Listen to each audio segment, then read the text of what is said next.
Never before had a U.S. president refused to admit defeat. Never before had a president alleged the election was stolen. Trump 2020, baby.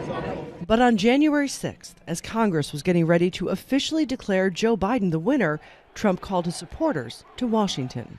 We're going to the Capitol. We're going to try and give them the kind of pride and boldness that they need to take back our country. 20 minutes later, they followed his instructions and started moving en masse, just as 2 pipe bombs were found near the Capitol.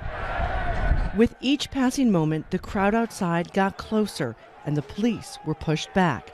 The scaffolding set up for the upcoming inauguration scaled. Windows broken, officers set upon by an angry and violent mob. Clubbed, sprayed with chemicals, punched and kicked, the crowd overwhelmed the police. What we didn't know then was how close they came to their targets. Seconds from seeing the vice president rushed into an office for his safety. Then Senate Minority Leader Chuck Schumer and his security detail running, realizing the mob was yards away. Senator Mitt Romney told to turn and run. We now know this was a pivotal moment. The crowd lured away by police officer Eugene Goodman. If they had turned right instead of following him, they would have found senators in the chamber behind an unlocked door. And we now know how close they came to members of the House. They're leaving. They're leaving. Fleeing through the last available exit, they breached the door. And a single shot rang out.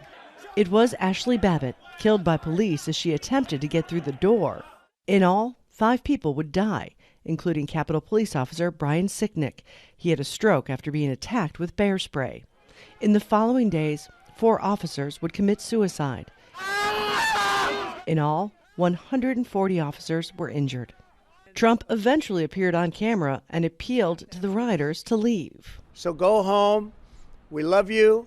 Hours after it began, the building was cleared and the vote was certified. Joseph R. Biden, Jr. of the state of Delaware has received 306 votes. Donald J. Trump of the state of Florida has received 232 votes. Still, the House would vote to impeach him for a second time for his actions, and the Senate once again failed to convict. And soon he and his supporters began to deny the reality of what this was, calling it a peaceful protest, not an attempted insurrection. The courts have not agreed. So far, more than 700 people have been arrested. The longest sentence, more than 5 years in prison. The person who planted the pipe bombs has still not been identified. A congressional committee is investigating how this happened. Was it planned? Who was involved? And should criminal charges be filed? But those questions will take time to answer. And if Republicans win control of the House in 2022, they have promised to shut down the investigation. They got 10 people trying to stop us. A year on, this day cost lives. For others, their freedom. But getting to the truth will largely be determined by whether or not it costs Trump his political power. Patty Culhane, Al Jazeera, Washington.